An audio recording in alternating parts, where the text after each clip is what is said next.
Hello नमस्कार। आज आपका फिर से स्वागत है मेरे YouTube चैनल में। आज हम कक्षा 8 का पाठ 4 धातु और अधातु का 4.2 भाग पढ़ेंगे। इसमें धातुओं और अधातुओं की रासायनिक गुण ये पढ़ेंगे हम। वीडियो देखने से पहले सब्सक्राइब करना न भूलें। तो चलिए शुरू करते हैं। धातु और अधातुओं के रासायनिक गुण। हम पहले भौतिक गुण पढ़ चुके हैं, अब हम पढ़ेंगे रासायनिक गुण। इसमें ए है ऑक्सीजन से अभिक्रिया। धातु और अधातु जब ऑक्सीजन से अभिक्रिया करते हैं तब क्या होता है ये पढ़ेंगे। पहले आप आयरन में जंग लगने की परिघटना से परिचित हैं। आयरन में जंग लगता है उसके बारे में सभी जानते हैं। जंग बनने की अभिक्रिया का स्मरण कीजिए। आपने कक्षा 7 में मैग्नीशियम रिबन के वायु में दहन का क्रियाकलाप किया है। हमने देखा था कक्षा 7 में जब मैग्नीशियम रिबन का वायु में दहन हुआ था तब क्या हुआ था, मैग्नीशियम ऑक्साइड बना था। आपने सीखा था कि दोनों प्रक्रियाओं में ऑक्साइड बनते हैं। जब जंग लगती है लोहे पर तब भी ऑक्साइड बनता है, और मैग्नीशियम रिबन को जब जलाते हैं, वायु में दहन करते हैं, तब भी ऑक्साइड बनता है। आयरन और मैग्नीशियम की ऑक्सीजन के साथ अभिक्रिया को पूरा कीजिए। इसमें बनता है आयरन ऑक्साइड बनता है और नीचे मैग्नीशियम ऑक्साइड बनता है। क्रियाकलाप 4.3। आइए आयरन, ऑक्सीजन और जल की अभिक्रिया के परिणामस्वरूप बने जंग की प्रकृति की जांच करते हैं। इसका अर्थ क्या है, जो आयरन है वो ऑक्सीजन और जल के साथ जब अभिक्रिया करता है तो जंग बनती है। तो जो जंग है, जो जंग लगती है, उसकी प्रकृति कैसी है। प्रकृति कैसी मतलब वो अम्लीय होती है या क्षारकीय होती है। हम इसके लिए ये क्रियाकलाप 4.3 करेंगे। लगभग 1 चम्मच जंग इकट्ठा करेंगे। कोई पत्ती है जिस पर जंग लगी होगी, हम उसको खुरच कर जंग को उतार लेंगे। उसे क्या करेंगे, थोड़े से जल में घोल देंगे। आप पाएंगे कि वह जल में निलंबन के रूप में रहता है। निलंबन के रूप में रहने का मतलब है वो जल में घुलता नहीं है, ऐसे ही पड़ा रहता है। लटकन को अच्छी तरह हिलाइए। जिसमें हम जल घोलते हैं उसको अच्छी तरह से हिलाना है। विलयन का परीक्षण क्रम से लाल और नीले लिटमस पत्रों से कीजिए। फिर हमें वो जो विलयन बन गया है उसको चेक करना है। लाल लिटमस पेपर पे 2-4 बूंदे डालेंगे और फिर हम नीले लिटमस पेपर पर डालेंगे 2-4 बूंदे इस विलयन की। तो आप क्या देखते हैं, विलयन अम्लीय है या क्षारकीय। देखिए ये है परख नली, इसमें जल में जो ये है जंग घोल दिया है, और ये लाल लिटमस पेपर है, ये जंग है। लाल लिटमस पेपर पर जब हम इसकी जो विलयन है इसकी 4-5 बूंदे या 2-3 बूंदे डालते हैं तो ये नीला हो जाता है। लाल लिटमस पेपर नीला कब होता है, ये लाल लिटमस पेपर नीला जब होता है जब कोई भी क्षारक लाल लिटमस पेपर पर डाला जाता है वो तो नीले में परिवर्तित हो जाता है। और नीला लिटमस पेपर लाल में तब परिवर्तित होता है जब कोई अम्लीय प्रकृति हो। तो इसमें हम देखेंगे जो ये विलयन है, जंग और पानी की जो विलयन बना है उसकी प्रकृति कैसी है। लाल को नीले में चेंज किया तो क्षारकीय प्रकृति है उसकी। जंग की प्रकृति का परीक्षण हो गया है इस एक्टिविटी में। अब ये पहेली कहती है, क्या कॉपर पर भी जंग लगता है। हाँ, कॉपर पर जंग लगता है क्योंकि उस पर कॉपर के जो बर्तन है उस पर हरी हरी ग्रीन कलर की एक सतह जम जाती है। जब कॉपर के बर्तनों को लंबे समय तक नम वायु में खुला रखा जाता है तो उस पर हरी परत जम जाती है। यह हरा पदार्थ क्या होता है, कॉपर हाइड्रोक्साइड। यह भी जो वायु में नमी होती है उससे रिएक्शन करता है कॉपर, और कार्बन डाइऑक्साइड और ऑक्सीजन से क्रिया करता है तो ये बन जाता है कॉपर हाइड्रोक्साइड और कॉपर कार्बोनेट बन जाता है। तो ये जो हरा पदार्थ होता है ये कॉपर हाइड्रोक्साइड और कॉपर कार्बोनेट का ही मिश्रण है। अभी देखिए ये अभिक्रिया कैसे है, कॉपर प्लस जल plus carbon dioxide plus O2।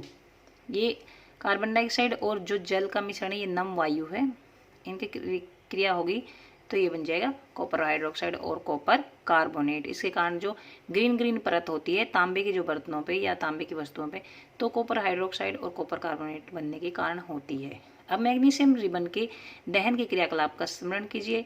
Magnesium ribbon का दहन करने के पर जो राख प्राप्त हुई थी उसको जल में घोलकर उसकी प्रकृति हमें चेक करनी है। तो उसकी क्या प्रकृति है? उसकी प्रकृति क्षारकीय है। क्षारकीय प्रवृत्ति अम्लीय है या क्षारकीय प्रवृत्ति, ये जानने के लिए हम इसको करेंगे, इस क्रियाकलाप को, कि मैग्नीशियम रिबन की जो राख है उसको जल में घोलकर फिर उसको हम लिटमस पेपर से चेक करेंगे। तो इसमें क्या होगा, आपने परीक्षण किया कि लाल लिटमस नीला हो जाता है, तो ये भी लाल लिटमस नीला कब होता है? जब क्षारकीय प्रवृत्ति हो। तो इसलिए मैग्नीशियम के ऑक्साइड की प्रकृति क्षारकीय है, नोट करनी है ये। सामान्यतः धात्विक जो ऑक्साइड है, तो ये देखो मैग्नीशियम भी धातु है, इसका जो ऑक्साइड है वो, और उधर हमने आयरन का जो आयरन है उसका ऑक्साइड, उनकी प्रकृति चेक की थी, तो दोनों की प्रकृति क्षारकीय प्रकृति आई है। तो जो धातुएं हैं उनकी जो ऑक्साइड है उनकी प्रकृति कैसी होती है? क्षारकीय। धातुएं के जो ऑक्साइड बनते हैं वो क्षारकीय प्रकृति के होते हैं। इनसे हमने इन एक्टिविटी से ये पता लगाया है। अब अधातुओं, अब तक हमने धातु के ऑक्सीजन से क्रिया देखिए, अब अधातु के ऑक्सीजन के साथ अभिक्रिया में क्या होता है? क्रियाकलाप 4.4 पढ़ेंगे। शिक्षक द्वारा कक्षा में प्रदर्शित की जाए। चूर्णित सल्फर की कुछ मात्रा एक उद्दहन चम्मच में लीजिए। एक सल्फर लेना है, उसका थोड़ा चूर्ण लेना है, और एक उद्दहन चम्मच जो होती है उसमें हमें रखना है। देखिए उद्दहन चम्मच ये होती है, ये उद्दहन चम्मच है, ये वाली, इसमें हमें सल्फर का चूर्ण रखना है। यदि उद्दहन चम्मच न हो तो हम एक उद्दहन चम्मच टेम्परेरी बना सकते हैं। एक बोतल का ढक्कन लेंगे और इसके चारों तरफ ये हम तार लपेट देंगे, ऐसे इसके चारों तरफ हम ये तार लपेट देंगे। यहाँ पर बांध दिया तार इसके चारों तरफ, और ये तार पर छोड़ दिया है, तो ये काम चलाओ उद्दहन चम्मच होगी। इस टाइप की सी ये दिख रही है, जैसे ये है, देखिए ऐसी ही ये दिख रही है, तो काम चलाओ उद्दहन चम्मच हो गई हमारे पास।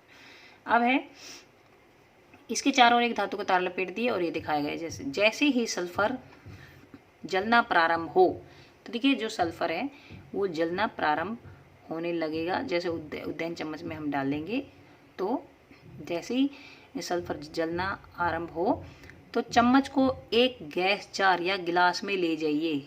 इसमें इसके अंदर ये उद्दहन चम्मच है, देखिए ये है, ये उद्दहन चम्मच है, इसको इसके जार के अंदर ले गए हैं, और जार के अंदर ले जाके ऊपर से ढक्कन बंद कर देना है। ढक्कन बंद कर दिया है, साथ के साथ जल्दी से ढक्कन बंद कर देना है, जिससे बनने वाली गैस बाहर न जा सके। कुछ समय पश्चात चम्मच को हटा दीजिए। इसको चम्मच को कुछ समय पश्चात हम बाहर निकाल लेंगे और ढक्कन को वापस ढक देंगे। गिलास में थोड़ा सा जल मिलाएंगे और तुरंत ढक्कन को वापस ढक देंगे। अब गिलास को भली भांति हिलाइए। जो विलयन जो बनता है उसका फिर हम परीक्षण करेंगे लाल लिटमस पत्र से और नीले लिटमस पत्र से। इसमें देखिए जो सल्फर है वो लिया है हमने अधातु। अधातु जो है वो उसको हमने इस उद्दहन चम्मच में लिया है। उद्दहन चम्मच में हमने अधातु को लिया है, सल्फर को।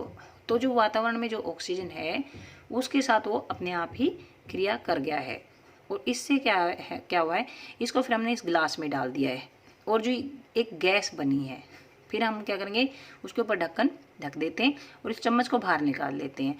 तो इसके अंदर जो गैस बनी है फिर उसके इस ढक्कन को हटा के उसके अंदर थोड़ा सा जल मिला देंगे, वो इसके साथ मिक्स हो जाएगा। और मिक्स होने के बाद क्या होगा, फिर हम इसको अलग से किसी कटोरी में, किसी बर्तन में निकाल लेंगे। फिर हम लिटमस पेपर लेंगे, 2 रेड कलर का लेंगे और एक ब्लू कलर का लेंगे। ये तो हम देखेंगे कि जो नीला कलर का जो लिटमस पेपर है वो रेड हो गया है, जबकि लाल पे कोई फर्क नहीं पड़ा है। तो हमने पहले हमें 6th क्लास में ही ये पढ़ लिया था कि जो भी विलयन अगर नीले लिटमस पेपर को लाल कर दे तो उस विलयन की क्या प्रकृति होगी, अम्लीय प्रकृति होगी। तो इससे हमने देखा है कि जो अधातु ली थी हमने, अधातु को ऑक्साइड है वो नीले लिटमस पत्र को लाल कर देता है। इसका अर्थ हुआ कि उसकी प्रकृति अम्लीय है। सारणी 4.4 में अम्लों और क्षारों में धातु और अधातु। अम्ल और क्षारों में भी धातु या अधातु होते हैं। जैसे देखिए कैल्शियम हाइड्रोक्साइड, ये जो क्षार है इसमें कैल्शियम धातु है।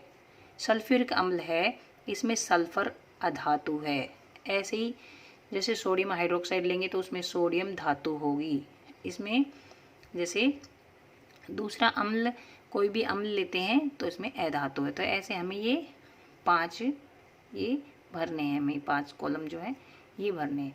सल्फर और ऑक्सीजन की अभिक्रिया में बनने वाले उत्पाद का नाम क्या था? Sulphur dioxide gas. जो गैस इसमें जार में या फिर जो गिलास में जो बनी थी ये गैस, ये सल्फर डाइऑक्साइड गैस है। वाइट सी जो बनी थी, ये कैसे बनी थी? सल्फर और ऑक्सीजन की अभिक्रिया के बाद, क्योंकि सल्फर को हमने ऐसे छोड़ दिया था और ऑक्सीजन जो वातावरण में ऑक्सीजन है उसके साथ उसने अभिक्रिया कर ली थी। तो ये जो सल्फर और ऑक्सीजन के साथ जो अभिक्रिया हुई है उससे क्या बन गया? सल्फर डाइऑक्साइड गैस बनी। जब सल्फर डाइऑक्साइड गैस को जल में मिलाया है, जल में विलय करते हैं तो सल्फ्यूरस अम्ल बनता है। सल्फ्यूरस अम्ल, अब इसकी अभिक्रिया नीचे है, सल्फर डाइऑक्साइड प्लस जल, सल्फ्यूरस अम्ल बन गया। सल्फ्यूरस अम्ल नीले लिटमस को लाल कर देता है। तो इससे क्या साबित होता है कि अधातुओं के ऑक्साइड अम्लीय प्रकृति के होते हैं। अधातुओं के ऑक्साइड। प्रयोगशाला में काम आने वाले कुछ अम्लों और क्षारों के नाम याद कीजिए और उनसे लिटमस से परीक्षण करके देखिए। उनमें उपस्थित धातु या अधातु की पहचान करिए जो ऑक्सीजन के साथ ऑक्साइड बनाते हैं। इसके बाद आते हैं जल के साथ अभिक्रिया, ये बी है। अभी हमने ऑक्सीजन के साथ अभिक्रिया पढ़ी है कि धातु और अधातु के ऑक्सीजन के साथ अभिक्रिया करके क्या बनता है। तो इसका निष्कर्ष क्या निकला था कि जो धातुएं होती हैं वो जब अभिक्रिया करती हैं ऑक्सीजन से तो उनके जो ऑक्साइड बनते हैं वो क्षार के प्रवृत्ति के होते हैं। और जब अधातुएं जो ऑक्सीजन से क्रिया करती है, मतलब अधातुओं के जो ऑक्साइड है वो अम्लीय प्रकृति के होते हैं। ये इसमें नोट करने वाली बात है। तो अब हम पढ़ेंगे जल के साथ अभिक्रिया। अब हम पढ़ते हैं जल के साथ अभिक्रिया। आइए देखें धातु और अधातु किस प्रकार जल से अभिक्रिया करते हैं। हमने पहले पढ़ा है सोडियम धातु बहुत ही अभिक्रियाशील धातु होती है और ये ऑक्सीजन और जल के साथ अत्यंत तीव्र अभिक्रिया करती है। ये जो धातु है सोडियम ऑक्सीजन और जल के साथ अत्यंत तीव्र अभिक्रिया करती है। अभिक्रिया में बहुत अधिक ऊष्मा उत्पन्न होती है। जब अभिक्रिया होती है सोडियम की ऑक्सीजन या जल से तो बहुत हीट भी निकलती है, गर्मी निकलती है। इसलिए यह मिट्टी के तेल में इसे संचित रखा जाता है। इसलिए क्योंकि अगर इसको बाहर छोड़ेंगे तो ये बहुत अभिक्रियाशील होने के कारण ऑक्सीजन जो वायुमंडल में ऑक्सीजन है उससे क्रिया कर सकती है। तो इसलिए इसको क्या करते हैं, मिट्टी के तेल के अंदर रखा जाता है। ये हमने पहले ही पढ़ा है। अब क्रियाकलाप 4.5 करेंगे। शिक्षक द्वारा कक्षा में प्रदर्शित की जाए। प्रदर्शन के समय विशेष सावधानी रखी जाए कि सोडियम धातु के टुकड़े का आकार लगभग गेहूं के दाने के बराबर हो। इससे बड़ा जो आकार नहीं होना चाहिए सोडियम धातु का, क्योंकि ये बहुत ही अभिक्रियाशील है। इसे चिमटी द्वारा पकड़ना चाहिए, क्योंकि अगर इसे हम हाथों से पकड़ेंगे तो ये जल उठेगा, हमारा हाथ जल सकते हैं, क्योंकि सोडियम धातु जो वायुमंडल में ऑक्सीजन है उसके साथ क्रिया करके जल सकती है। एक 250 ml का बीकर लेंगे या कांच का गिलास लेंगे, इसे आधा जल से भर लेंगे। अब एक छोटा सा सावधानी पूर्वक एक छोटा सा टुकड़ा सोडियम धातु का काटिए। फिल्टर पत्र का उपयोग करके इसे सुखा लीजिए। फिर रुई के छोटे टुकड़े में लपेट लीजिए। सोडियम धातु को रुई के छोटे टुकड़े में लपेटना है। रुई में लिपटे सोडियम के टुकड़े को बीकर में डाल दीजिए, लेकिन इस टाइम सावधानी बरतनी होगी, क्योंकि बीकर में डालते समय वो जल से अभिक्रिया करेगी और उसमें एकदम हीट निकलेगी। तो इसलिए हमें बड़ी सावधानी से उसे बीकर में डालना है। परीक्षण लेते समय बीकर से दूर रहना है। अब अभिक्रिया देखिए, ये अभिक्रिया होगी, ऐसे होगा। जब हम सोडियम को जल में डालेंगे तो ऐसे ये हीट होगी और इसके साथ लाइट, देखिए ये लाइट भी उत्पन्न होगी। जब अभिक्रिया बंद हो जाए तो बीकर को छूइए। फिर अभिक्रिया बंद हो गई तो यहाँ पर इस बीकर को छूकर देखना है। हम देखते हैं कि वो गर्म हो गया बीकर। क्या बीकर गर्म हो गया? हाँ। विलेन का लाल और नीले लिटमस पत्रों से परीक्षण कीजिए। विलेन का हम परीक्षण करेंगे लाल लिटमस पेपर लेके और नीले लिटमस पेपर से उसका परीक्षण करेंगे। तो विलयन अम्लीय है या क्षारकीय। अब हम ये देखेंगे कि विलयन जो है वो अम्लीय है या क्षारकीय। तो ये क्षारकीय होगा और क्षारक जो होते हैं वो लाल लिटमस पेपर को नीला कर देते हैं। आपने देखा कि सोडियम जल के साथ तीव्र अभिक्रिया करता है। हमने सोडियम के बारे में पढ़ा है कि जल के साथ तीव्र अभिक्रिया करता है। कुछ अन्य धातु ऐसा नहीं करती हैं। उदाहरण के लिए जैसे आयरन है, आयरन जल से धीमी अभिक्रिया करता है क्योंकि आयरन जो है वो बहुत दिनों तक पड़ा रहता है, तब उस पर जंग लगता है। तो इसका अर्थ क्या है कि जो जंग लगने की अभिक्रिया बहुत धीमी है। सामान्य जो अधातुएं हैं, अधातुएं वो जल से अभिक्रिया नहीं करती हैं। धातुएं जल से अभिक्रिया करती हैं लेकिन अधातुएं सामान्यतः जल से अभिक्रिया नहीं करती हैं, यद्यपि वे वायु से बहुत ज़्यादा अभिक्रियाशील होती हैं, वायु से बहुत ज़्यादा जल्दी अभिक्रिया करती हैं। जैसे उदाहरण के लिए एक फास्फोरस जो है, फास्फोरस एक बहुत ही सक्रिय अधातु है। हमने एक सक्रिय धातु के बारे में पढ़ा था सोडियम के बारे में, अब हम एक सक्रिय अधातु के बारे में पढ़ रहे हैं जो फास्फोरस है। वायु में अगर इसको खुला छोड़ दिया जाए तो यह आग पकड़ लेता है। अगर फास्फोरस को वायु में छोड़ दिया जाए तो आग पकड़ लेगा अपने आप ही। इसको जलाने की जरूरत नहीं होती, माचिस की तिल्ली की कोई ज़रूरत नहीं होती, आग की ज़रूरत नहीं होती, ये अपने आप ही आग पकड़ लेता है। फास्फोरस से वायुमंडलीय ऑक्सीजन का संपर्क न हो इसलिए उसे जल में रखा जाता है। जल में रखा जाता है फास्फोरस को, ताकि वो वायुमंडल की जो ऑक्सीजन है उससे क्रिया न करे। और सोडियम को रखा जाता है मिट्टी के तेल में, ताकि वो ऑक्सीजन और जल से क्रिया न करे। तो अब ये ऑक्सीजन से संपर्क न हो, इसका अर्थ क्या हुआ? ऑक्सीजन से तो ये बहुत ज़्यादा क्रिया करता है लेकिन जल से अभिक्रिया नहीं करता, इसलिए इसको जल में रखा जाता है। लेकिन जो सोडियम धातु है वो जल से भी क्रिया करते और वायु से भी। तो यहाँ तक हमारा ये वीडियो ख़त्म होता है। हमने इसमें इम्पोर्टेंट पॉइंट्स ये नोट जरूर करने की सोडियम जो बहुत अभिक्रियाशील धातु है वो बहुत सॉफ्ट है और एक ऐसी अधातु जो वायु में खुला छोड़ने पर आग पकड़ लेती है, उसका नाम है फास्फोरस। और यह इसको जल में रखा जाता ताकि ये क्रिया न करे। तो यहाँ तक वीडियो ख़त्म होता है। सब्सक्राइब करना न भूलें। धन्यवाद।